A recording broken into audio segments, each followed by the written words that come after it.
அனைவருக்கும் வணக்கம். நாங்கள் இன்றைய பார்க்க போகிறது வடமேல் மாகாண கல்வி திணைக்களம், அதுவும் 3ஆம் தவணை பரீட்சை விஞ்ஞானம். இந்த வீடியோவை உங்களுக்காண்டி இவ்வளவு ஹார்ட் ஒர்க்கிங் பண்ணி போட்டிருக்கேன். மறக்காம ஒரு like and subscribe and hype பண்ணுங்க. அதை விட நான் உங்களுக்காண்டி இந்த பேப்பரில் சில கேள்விகள் வச்சிருக்கிறேன். அதுக்கான விடையையும் நீங்கள் கமெண்ட்ஸ் பண்ணுங்க. சரியா? உங்களுக்கான கேள்விகள் 3 கேள்விகள். சரியா? வாங்க இந்த பேப்பருக்குள்ள போவோம். அதுக்கு முதல் எல்லாரும் மறக்காம சப்ஸ்கிரைப் பண்ணிட்டு வந்துருங்க. நான் தேர்ட் டேர்முக்கான பேப்பர்ஸ் அதிகளவா போட்டு கொண்டிருக்கிறேன். உங்களுக்கு தேவைண்டா நீங்க சப்ஸ்கிரைப் பண்ணி வச்சுக்கொள்ளுங்க. அது உங்களுக்கு உடனடியாக நோட்டிஃபிகேஷனா. சரி, ரைட், பேப்பருக்குள்ள போவோம். பூக்கும் தாவரம்: சைக்கஸ், செவ்வரத்தம்பூ, பன்னம், டைனேரியா. இதுல எங்களுக்கு டைனேரியா என்ற விட அமையாது, பன்னம் என்ற விட அமையாது. என்ற பூக்கும் தாவரம் என்று கேட்டுருக்காங்க. அடுத்த சைக்கஸ் என்ற விடையும் அமையாது. சரியான விடைய அமைய போறது செவ்வரத்தம்பூ. ஓகேவா? உங்களுக்கு விட தேவைன்றதன் காரணமாக நாளைக்கு வருவேன். இன்றைக்கு முதல்ல ஃபர்ஸ்ட் பாட்டு மட்டும் பார்ப்போம். தேனி கொட்டினால் பயன்படுத்தக்கூடிய பொருத்தமான பதார்த்தம்.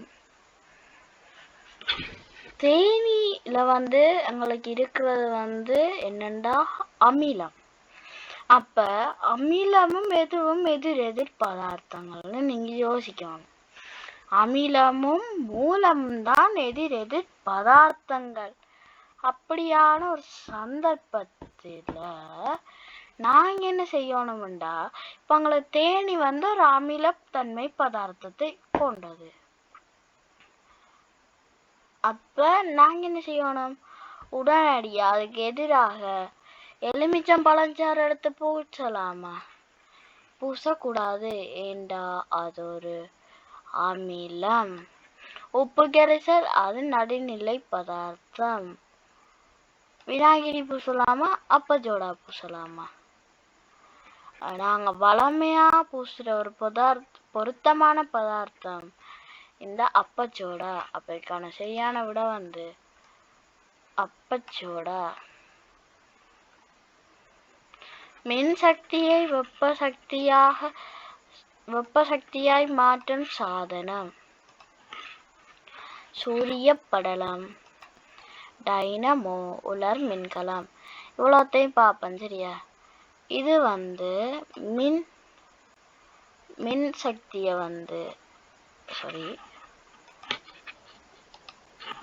சொல்லிக்கொண்டே போறேன். இது ஒளிச்சக்திய மின்சக்தியாக மாற்றுகின்றது. அதே போல என்னண்டா டைனமோ உங்களுக்கு இயக்க சக்தியை மின்சக்தியா மாற்றுது. அடுத்த உலக மின்கலம் ரசாயன சக்தியை உங்களுக்கு மின்சக்தியா தருது.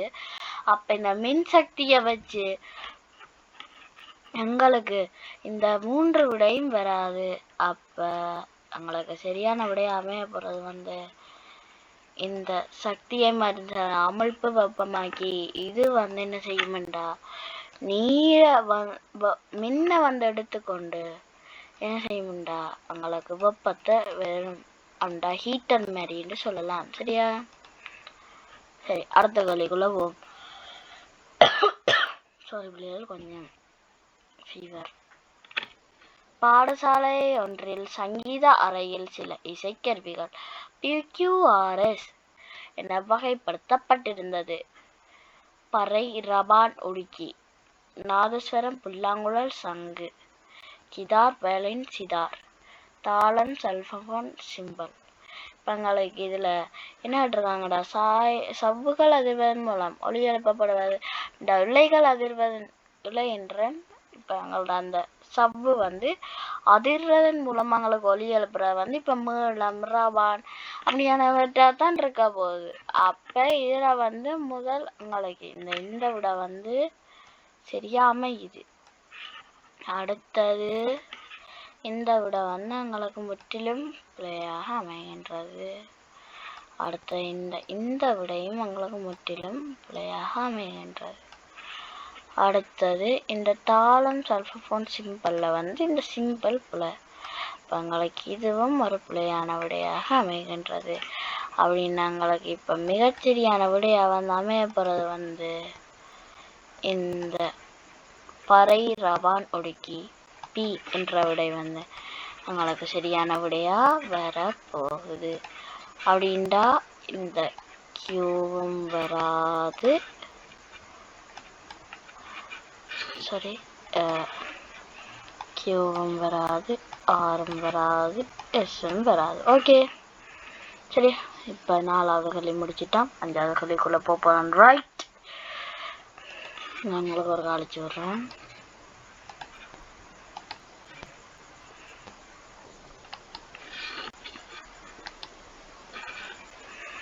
நான் உங்கள்கிட்ட ஒன்று சொல்லணும்னு நினைஞ்சேன். உங்களை வந்து உங்களுக்கு வந்து பேப்பர் பார்க்கக்கூடிய டைம் வந்து எவ்வளவுன்னு நீங்கள் சொல்லுங்கள். இப்போ ஒரு எத்தனை ஹவர்ஸோ மினிட்ஸோ நீங்கள் எவ்வளவு நேரம் ஒரு பேப்பரை வந்து நீங்கள் டைம் ஸ்பெண்ட் பண்ணி பார்ப்பீங்கன்ட்டு இந்த வியூஸ் வந்து சொல்லுங்கள். அப்போ தான் வந்து நானும் அதற்கேற்ற மாதிரி உங்களுக்கு வந்து நான் வீடியோஸை போட ட்ரை பண்ணுறேன். ஓகே,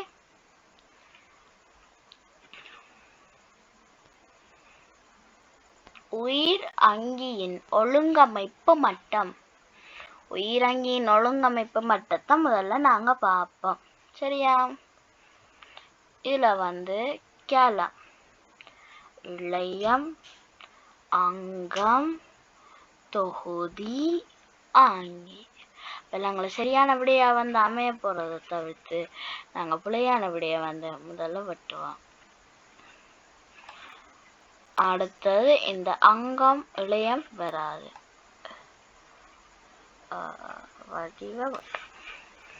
தொகுதி இளையம் அங்கம் களம் அங்கி, இது முற்றும் முழுவதாக பிழையா இருக்கு. அப்ப சரி, கொஞ்சம் எழுபட்டு மிகவும் சரியான விடையா வந்து அமையப்படுறது கேலம் இளையம் அங்கம் தொகுதி அங்கி. ஓகேவா? சரி, ஓகே. இப்போ நாங்கள் 5வது கல்வியும் முடிச்சுட்டோம். அடுத்த 6வது கல்விக்குள்ளே நாங்கள் ஹால் எடுத்து வைக்க போகிறோம். ஓகே, இப்போ வந்து நாங்கள் பார்க்க போகிற விஷயம் வந்து ஆய்வுக்கூடத்தில் தயாரிக்கப்பட்ட எளிய வெப்பமானியில் இலக்கங்களை குறிக்கும் போது மேற்கொள்ள வேண்டிய விடயங்களில் பொருத்தமற்றது. இந்த கேள்வியும் 7வது கேள்வியும் மற்றும் இந்த 16வது கேள்வியும் உங்களுக்கான கொஷன் கேள்வி. இதுக்கான விடைய வந்து நீங்க கமெண்ட்ஸ்ல டைப் பண்ணுங்க. ஓகேவா? அப்ப இந்த கேள்வி 6வது கேள்வி, இதை வந்து ஒரு ஸ்கிரீன்ஷாட் எடுத்து வச்சுக்கலாங்க. இந்த 2 கேள்வியும் சரியா? இந்த கேள்வியும் இந்த கேள்வியும். ஓகே சரி, அடுத்த கேள்விக்குள்ள போவோம்.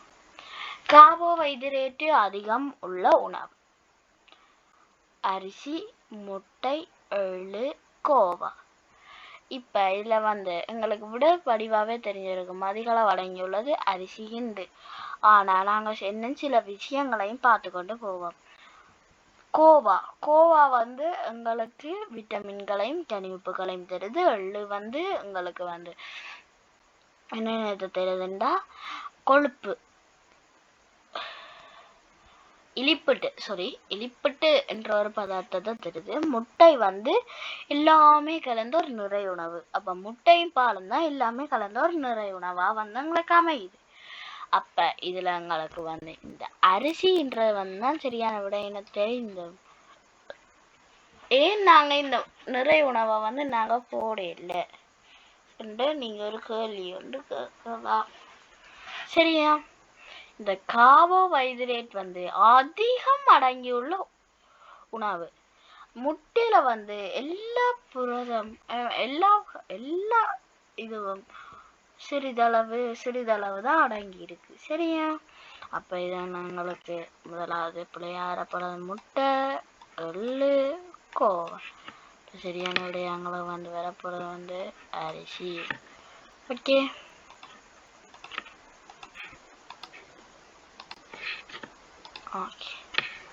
அடுத்து, கீழே தரப்பட்டுள்ள கூற்றுகளில் மின் உற்பத்தி தொடர்பாக பிழையானது. இந்த கேள்வியை பார்த்தோன்னே எல்லாருக்கும் விளங்கியிருக்கும். வாகனம் பேட்டரி ரசாயன விளைவு. இதில் வாகனம் பேட்டரியின் காரணமாக ரசாயன விளைவுன்றது உங்களுக்கு பிழையான விடையாக அமைகின்றது. ஓகே, அது டைனமோ இயக்க விளைவினால பிழையான விடையா அமைகின்றதுண்டா நான் என்னத்தை சொல்ல வரேன்னு இந்த கேள்வி வடிவா வாசிச்சு நீங்க யோசிங்க. டைனமோ இயக்க விளைவு பிழையான விடை. சூரிய படல் ஒளி விளைவு பிழையான விடை. மின்கலம் இயக்க விளைவு சரியான விடை. இதற்கான சரியான விடையா உங்களுக்கு அமைய போறது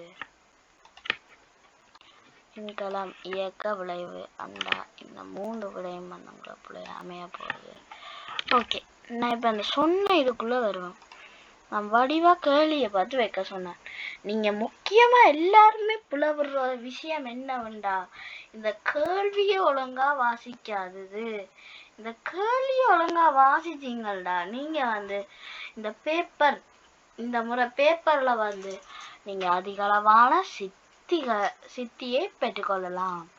இப்ப அதுல என்ன கேட்டிருக்குண்டா, பிழையானது. என்னது? பிழையானது. அப்ப நாங்க இதுல சரியான விடயத்தான் நாங்க பிழைகின்று கருதி கொள்ளணும். இதுல பிழையான விடயத்தான் நாங்கள் சரியான விடை என்று கருதி கொள்ளணும். சரியா? சரி, அடுத்ததுக்குள்ள போவோம். ரைட், நான் சொன்ன விளங்கிருக்கும்னு நினைக்கிறேன். மற்றது, இந்த பேப்பர் நீங்க செஞ்ச உடனே உங்களுக்கு நம்பிக்கை மாதிரி நீங்க போய் உடனடியாக பேப்பரை கொடுக்குறது இல்லை விளையாடுறதையோ நிப்பாட்டுங்க. முதல்ல உங்க மார்க்ஸை கூட்டணும்னு நீங்க நினைச்சீங்கள்டா, அப்ப நீங்க அதுக்கு முதல்ல செய்ய வேண்டிய விடயம் நீங்க என்ன செய்யணும்டா, இந்த இது இருக்குல்ல பேப்பரை நீங்க 1க்கு 3 தரம் வேண்டாலும் பிளவுத்திருத்தம் பார்க்கணும். பிளவுத்திருத்தம் பார்த்தீங்கள்டா நீங்களும் நிறைய சித்திய பெறக்கு வாய்ப்பு இருக்கு. ஓகேவா? இது உங்களுக்கு ஒரு சின்ன கைடாக அமைகின்றது. ஓகே, அடுத்தது,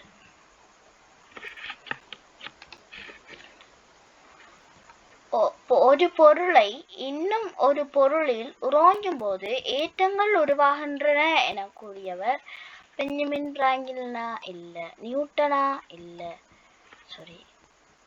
வாட்சனா இல்ல. உங்களுக்கான சரியான விடையா அமைய போறது வில்லியம் கில்பர்ட். ஓகே, உங்களுக்கு சரியான விடையா அமைய போறது William Gilbert. Sorry, nickel aluminium அதிகமாக காணப்படுறது. இது நாங்க பாடமாக்கி தான் வச்சிருக்க வேண்டிய அவசியம் உங்களுக்கு இருக்கு. ஆண்டபடியா நான் உங்களுக்கு ஒரு இலகுவா சொல்லிக்கொண்டு போகலாம் என நினைக்கின்றேன். ஓகே, இலகுவா சொல்லிக்கொண்டு போறேன். இப்ப எங்களுக்கு என்ன நடக்க போகுதுன்னா, நாங்க எங்களோட இந்த உலகத்துல 3 பிரிவுகள் இருக்கு உள்ளுக்காக. அப்ப முதலாவது இவ்வளத்தை பற்றியும் அப்படியே பார்த்து கொண்டு போவோம். முதலாவது புவியோடு. இந்த புவியோடு முதலாவது எங்களோட தரையில இருந்து 35 கிலோமீட்டரும், அதே சமுத்திரத்தில இருந்து ஆழமான சமுத்திரத்தில இருந்து 5 கிலோமீட்டருமாக அமைகின்றது. இதுல அதிக அளவா என்ன அமைஞ்சிருக்குண்டா, பாறைகளும் மண்களும் அமைஞ்சிருக்கு. ஓகே, அடங்கியுள்ள மூலகங்கள் சிலிக்கனும் அலுமினியமும். ஓகே, பெருமன் மிகவும் மெல்லிய படையாகும். இது ஓட்ட போட்டு கொண்டு போறது மிகவும் இலகுவான ஒரு விடயம். ஓகே, அடுத்து மென்மூடி 2900 கிலோமீட்டர். திண்மப்பாறைகளும் திரவப்பாறைகளும் இங்கே காணப்படுவது உள்ளடக்கம். அடங்கியுள்ள மூலகங்கள் சிலிக்கன், மெக்னீசியம், இரும்பு. மேற்பகுதி தென்மப்பாறைகளாலும் கீழ்ப்பகுதி அதிக வெப்பநிலை காரணமாக திரவப்பாறைகளாகவும் ஆனது. அடுத்தது அகனி 3500 கிலோமீட்டர். அகனியின் மேற்பகுதி திரவ நிலையில் உள்ள இரும்பு நிக்கல் என்பவற்றை கொண்டு ஆக்கப்பட்ட திரவ நிலையில் உள்ள இரும்பு நிக்கலம் வந்து அங்க அதிக அளவில் இருக்கு. சரியா? அடுத்த வெப்பநிலை வந்து 4400 பாகை தொடக்கம் 5000 பாகை வரைக்கும் அமைந்துள்ளது. ஓகே, சரி, இவ்வளோத்தையும் வந்து நாங்கள் இப்போ பார்த்துட்டோம். இதில் வந்து நாங்கள் பார்த்தபடி இந்த 2 விடையும் வராது, என்ன நாங்கள் இப்போ பார்த்தோம். சரியா? அவங்களுக்கான சரியான விடையா வந்து அமைய போகிறது வந்து அகனி புவியோடு. சரி, அணி புவியோடும். சரியா? அழைச்சி விடுறேன்.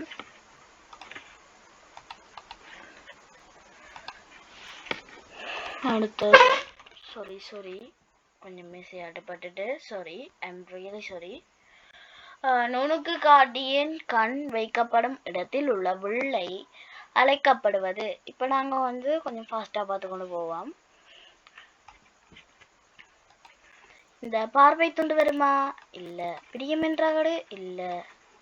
அடுத்த பொருள் இல்லை. அப்போ எங்களுக்கான சரியான விடையா வந்து அமைய போகிறது வந்து குழிவு வில்லை. சரியா?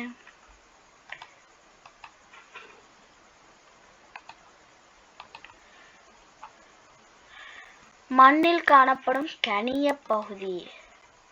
மண்ணில் காணப்படுற கனிய பகுதி வந்து இங்க எங்களுக்கு நீர் வருமா? இல்லை. காற்று இல்லை. உக்கல் இல்லை. அப்ப அங்கட அந்த 3 பிரிவும் வந்து முதல்ல என்னென்னு பார்ப்போம். இந்த 3 பிரிவும் வந்து எங்களுக்கு மணல், களி, அடையல். சரியா? இந்த அடையல் வந்து களிக்கும் மணலுக்கும் இடைப்பட்ட ஒரு தன்மையில இருக்கும். அடுத்த இந்த மணல் வந்து கடற்கரையோர பிரதேசங்கள்ல வந்து அதிக அளவான காணப்படும். இது வந்து வளி உள்ளடக்கம் வந்து அதிக அளவில் காணப்படுகின்றது. அடுத்தது இந்த களி வந்து நீருள்ளடக்கம் கூடவாகவும் வளி உள்ளடக்கம் குறைவாகவும் காணப்படுகின்றது. ஓகே, அப்ப இதுல எங்களுக்கு சரியான விடையா வந்து அமையப்படுறது வந்து இந்த களி. ஓகே,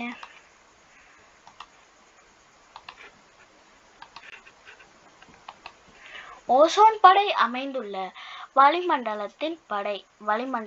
படை எங்களுக்கு வந்து தெரிஞ்ச விஷயம். உடனடியா நாங்க இதுக்கு சொல்லலாம், இந்த 2 விடையும் வராது, இந்த ஒரு விடை சாரி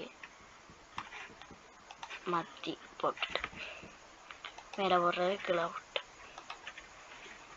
இந்த விடையும் வராது. அப்ப எங்களுக்கான சரியான விடையா வந்தாமே பிறகு வந்து படை மண்டலம். அதிக அளவான படைகள் வந்து அங்கதான் காணப்படுது. எங்களுக்கு வந்து ஓசோன் படை வந்து என்ன உதவியை வந்து ஆற்றி வருகின்றது என்றால், ஓசோன் படை வந்து ஓசோன் படை வந்து சூரியன்ல இருந்து வருகின்ற யூவி கதிர்கள் மற்றும் ஐஆர் கதிர்கள் என்பவற்றை உறிஞ்சி அது வந்து மிகவும் வெப்பமான ஒரு இதா வந்து காணப்படுகின்றது. அது வந்து எங்களோட முகத்துல வந்து அதிக அளவு நேரடியா பட்டுச்சுன்னா எங்களோட முகம் வந்து சுருக்கும், மற்ற டிஎன்ஏல வந்து அதிக அளவான பாதிப்புகள் ஏற்படும். சரியா? அப்ப எல்லாம் எங்களுக்கு சரியான விடையா வந்து அமைய போறது வந்து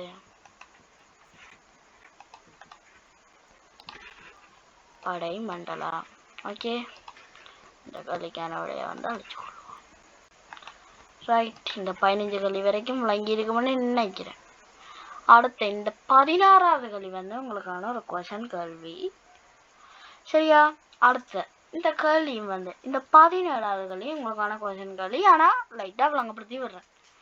ஏபிய என்றவாறு 2 வகையான கற்கள் பெறப்பட்டு கூரிய கத்தியினால் சுரண்டப்பட்டது. இவற்றில் தூளாக்கப்பட்ட பெறப்பட்ட கற்களின் துகள்களான நுணுக்கு காட்டி நடுத்தர வில்லையின் ஊடாக அவதானிக்கப்பட்டு பெற்ற படம் அருகே காட்டப்படுகிறது. இவற்றில் சரியானவற்றை தெரிவு செய்க.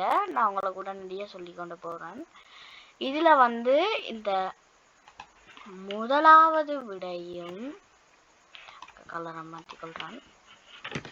இந்த முதலாவது விடையும் 3வது விடையும் 4வது விடையும் வராது. இப்பக்கான சரியான விடையா வந்து அமையப்படுறது வந்து இது ஒரு கனியமாம் எண்ணில் பல்வேறு பலிங்களால் ஆக்கப்பட்டது. இந்த இது வந்து ஓகேவா? அப்ப இதுல வந்து எங்களுக்கு அடுத்த கேள்வி, இது கனியமுண்டா, இது என்ன என்றத வந்து நீங்க கமெண்ட்ஸ்ல டைப் பண்ணுங்க. அதை விட ஏன் இந்த 3 வராதுன்றது நீங்க கமெண்ட்ஸ்ல டைப் பண்ணுங்க. ஓகே, அழிச்சு கொள்றேன்.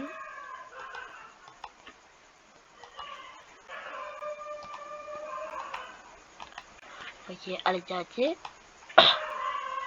அது இந்த மூடுகளையும் வந்து நாங்கள் ஃபஸ்ட்டாக பார்த்து கொண்டு போவோம். அடுத்த முள்ளந்தண்டுளி பாலூட்டி ரோமங்கள் மூடப்பட்ட தோல். இவனால உள்ள விலங்குகள் எங்களுக்கு வந்து பார்க்கவே தெரிஞ்சிட்டு, பாலூட்டியா வந்து கழுகு அமையாது, மஞ்சள் குருவி அமையாது, மீன்கொத்தி அமையாது. உங்களுக்கான சரியான விடை அணில், மான், பசு, எலி. பி எழுத்தானது தளவாடியின் முன்னே வைக்கும் போது எவ்வாறு தோன்றும்? பி வந்து இப்படியே நாங்க பார்த்தோம்னால் எங்களுக்கு வந்து இந்த ஒரு ஷேப்ல இந்த சரி இப்படி ஒரு ஷேப்ல அங்க தோன்ற போகுது. ஓகே, நான் கொஞ்சம் பிழைச்சிட்டு சாரி. அப்ப இதுல உங்களுக்கு இந்த இதுதான் சரியான விடையா வந்து அமைகின்றது. அடுத்த விஞ்ஞானம் கேட்கும் ஒரு மாணவன் எதனை செய்வார்? குப்பைகளை எரித்தல், தேவையான போது சுவட்டெரிபொருட்களை பயன்படுத்தல், பொலித்தீன் பெட்டை புதைத்தல், நீரில் சூடாக சூரிய வெப்பத்தை பயன்படுத்தல். எப்பவுமே எங்களோட மாணவன் வந்து என்ன செய்வான்டா, எப்பவுமே இந்த எரிபொருட்கள் மற்றது மின்சாரம் என்பவற்றை பாதுகாக்கத்தான் நினைப்பான். அப்படி விஞ்ஞானம் கேட்ட மாணவன்டா குப்பைகளை எரித்தல், பொலித்தீன் போன்றவற்றை சூழல்ல இருந்து தடுக்க நினைப்பாங்க. அப்ப சரியான விடையா வந்தாமே சூரிய வெப்பத்தை மூலம் வெப்பத்தை பயன்படுத்தல். சரியா? கடைசியா இந்த வீடியோ வந்து முடிஞ்சிட்டு ஃபர்ஸ்ட் பார்ட் முடிஞ்சிட்டு சரியா? இந்த வீடியோ வந்து உங்களுக்காண்டி ஹார்ட் ஒர்க்கிங் பண்ணி இவ்வளவு கஷ்டப்பட்டு போட்டிருக்கேன். மறக்காம ஒரே ஒரு லைக் அண்ட் சப்ஸ்கிரைப் பண்ணுங்க. அதை விட நான் நம்பளா விட்டுருக்க தோணும், அதுக்கு நீங்க விட சொல்லுங்க. நான் சொன்ன அந்த 3 கேள்விக்குமான விடையும் அந்த 4வது அந்த கொஸ்டின் கேள்விக்கான விடையும் கமெண்ட்ஸ்ல சொல்லுங்க. சரியா? இத்துடன் உங்களிடமிருந்து விடைபெறும் நான் உங்கள் HT லிட்டில் மாஸ்டர். தேங்க்யூ.